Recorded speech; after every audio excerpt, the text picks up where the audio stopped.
Well, with the 2024 Cape League All-Star Game here, it's a special day in Falmouth, Massachusetts, and we're joined by a special guest here, Falmouth President Bob Curtis.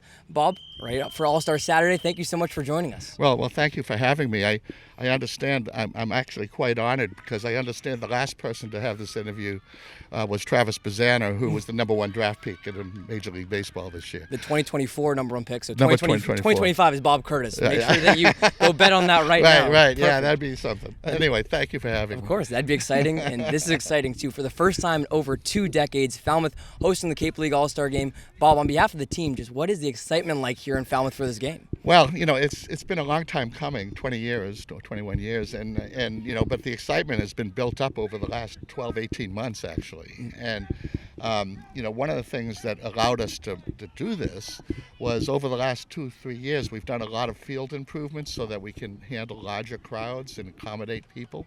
And with the support of the town of Falmouth, some funding, and as well as private donors.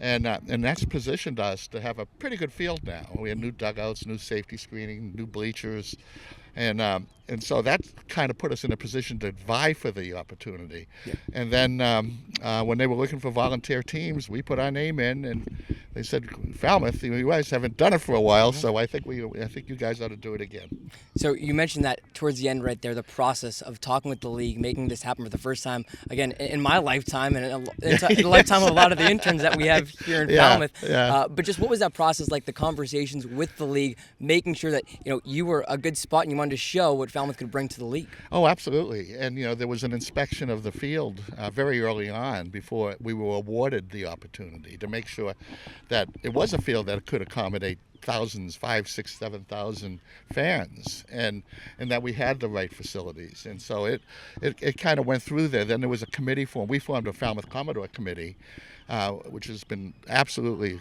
tremendous and have done all the heavy lifting for this. And that works with the league. They liaison with a committee at the league level. So, but there's a lot of, learning from previous All-Star games of how they do, what they do right, what they do wrong. We've tried to incorporate that in with the facilities and people that we have. And, we're looking forward to a big success tomorrow. Yeah, you mentioned the committee that Falmouth put together for this All-Star game. A lot of people making this happen. We were just talking about. Talk to us about over the 100 volunteers that are making this happen and what kind of different subgroups these people are putting together behind the scenes that goes unnoticed. It is enormous amount of work. My hat is off to all of the people.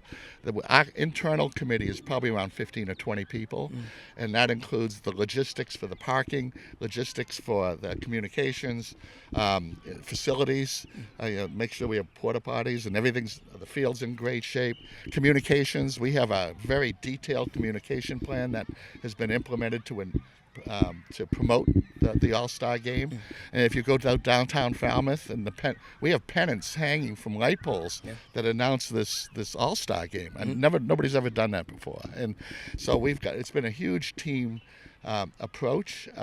Tomorrow we're expecting over 120, maybe more, volunteers to help coordinate parking, resources, crowd control. It's just a huge undertaking, and I'm so appreciative, and the team is very appreciative for all the support that these volunteers provide. You mentioned the support and how much they mean to the organization, putting this all together. Also, the publicity that comes with this, not only just locally for a game of this size in this league, nationally, this is getting major traction. Talk to us a little bit about what you're seeing in terms of people interested in this game from a national standpoint. Well, it turns out my wife's family from L.A., who came out for the game tomorrow, they're all down the street at the hotel. There's like 10 of them. But he sent me an article from the L.A. Times talking about the Cape Cod Baseball League that came out about 10 days ago, and really profiled Scott Pickner from the coach of YD, who's like a 30-year plus coach, and the importance of the Cape Cod Baseball League and its role in feed as a feeder system for Major League Baseball. So the Cape League, you travel around the country, and if you wear a Cape League shirt or a Falmouth Commodore hat, people will come up to you and say, are you with the Cape Cod Baseball League? And and so it's really a national label. It's recognized nationally, and so it's just a great feeling to be part of such an organization like that. Yeah. A lot's changing too with that technology, making it much more accessible to the people around the country. One of those things as well is the new edition of Cape League TV this year in its first year of existence, which will broadcast the All-Star game right here in Falmouth. A lot of those interns, both within the league and Falmouth, making that possible.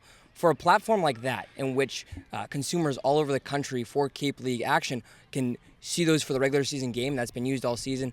Now that same platform is going to be used for the All-Star game. Just talk about the importance of keeping a consistent media for that kind of game. You know, one of the things we've been trying to work on as a team and a few other teams, and I think the league's trying to do more in this area, is stay in touch with the alumni, the player alumni, but also the intern alumni, which is huge. I mean, that's just almost as important. But the player alumni, it's not just a player that was here in 2010, you know, but it's their parents also who still tune in now, and they can tune in to the actual games. And we hear that all the time. My wife and I have hosted 41 players since 2007. Wow. We are in touch with about 40 of them. We've lost one of them. and all of the parents, I'd say we're still in touch with 60% of the parents. Wow. And they tell us, they say, that was a bad call, because they're watching the TV and they'll call us up or text us or something like that. But it's really important, I think, putting a business hat on in terms, because we are a nonprofit and we do seek donations, is that we get a lot of donations all over the country from former players and players' parents, and we need to expand on that. But you got to have a good database. But a good thing, the way you generate that database is people signing up or responding to the Cape League TV. I think it's a big step forward for the league. Yeah, it'll be a big one tomorrow. Again, we'll do the pregame show, the home run derby, and the game itself, all on Cape League TV. That's kind of some of that new technology we didn't see back in 2007 when you joined the Commodores. No. And then again, when the All-Star game last hosted here in 2003, even earlier than that, there's got to be a lot of differences here. I know you weren't there in 2003, but just walk us through what the Gov Fuller Field looked like during the last time the All-Star game was here. You know, I don't know, you might be able to see the scoreboard. So when we joined in 2007 to get involved, we had a little scoreboard on the left here that was made up of light bulbs, right? You screw in the light bulbs, and the light bulbs would light up, you know, seventh inning or whatever it was be.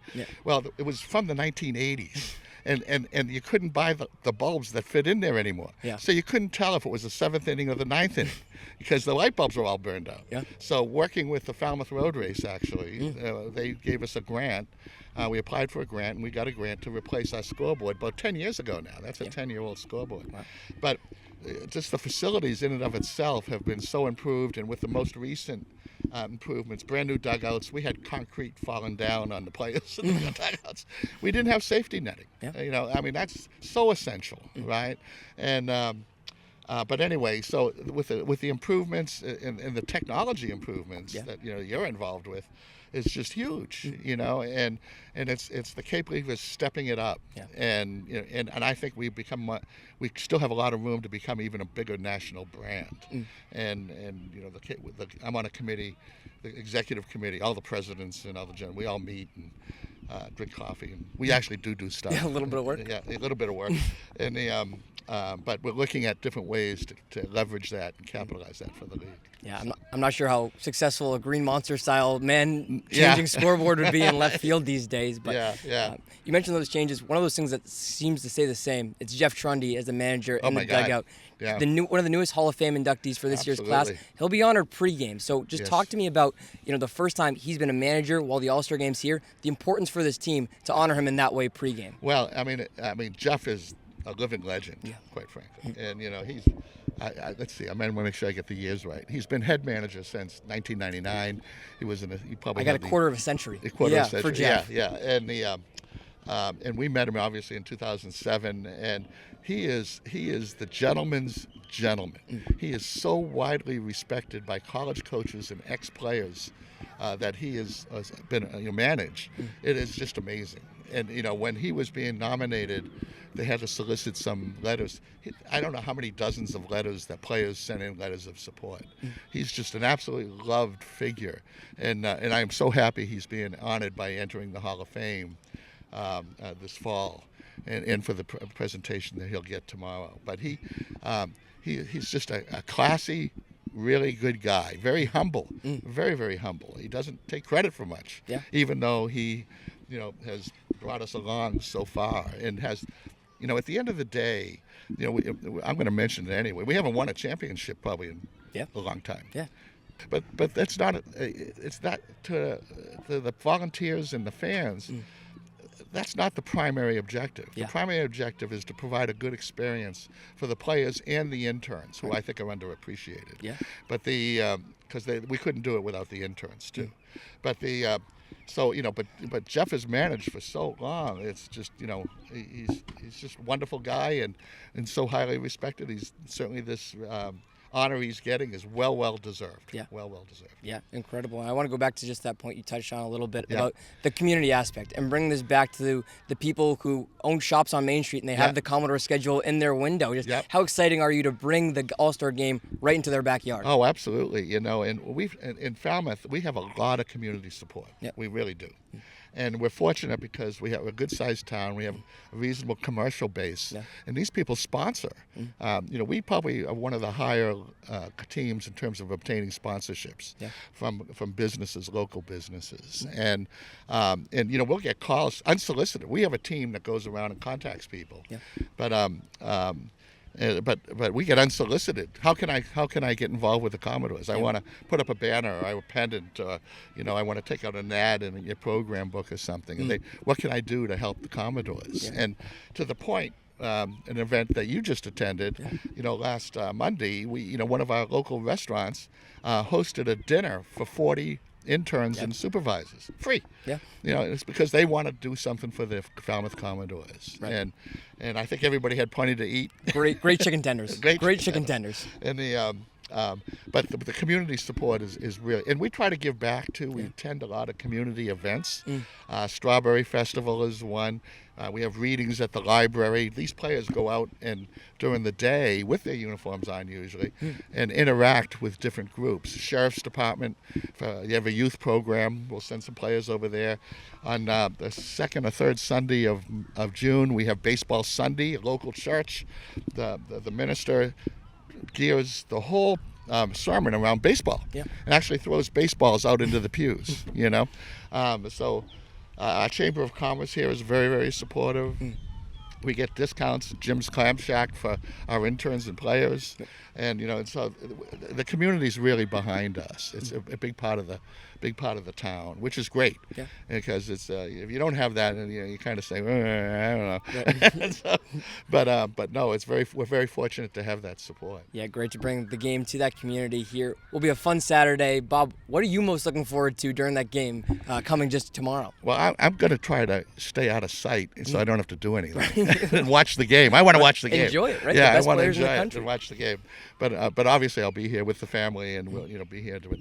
Well, I think everything has been so well planned and details thought of that we've got contingency on contingency on contingency. So I'm planning on watching the game. Yeah, exciting. Well, Bob, along with 5,000 to 6,000 visitors expected to attend here at Gov Fuller Field, where tomorrow the Home Run Derby and the All-Star Game happening for the 2024 season. Bob Curtis, president of the Falmouth Commodores, thank you so much for joining us today. Thank you for having me. Thank you. Hope to see some people at the field tomorrow. All right, tomorrow, July 27th, it's the Cape League All-Star Game here from Falmouth.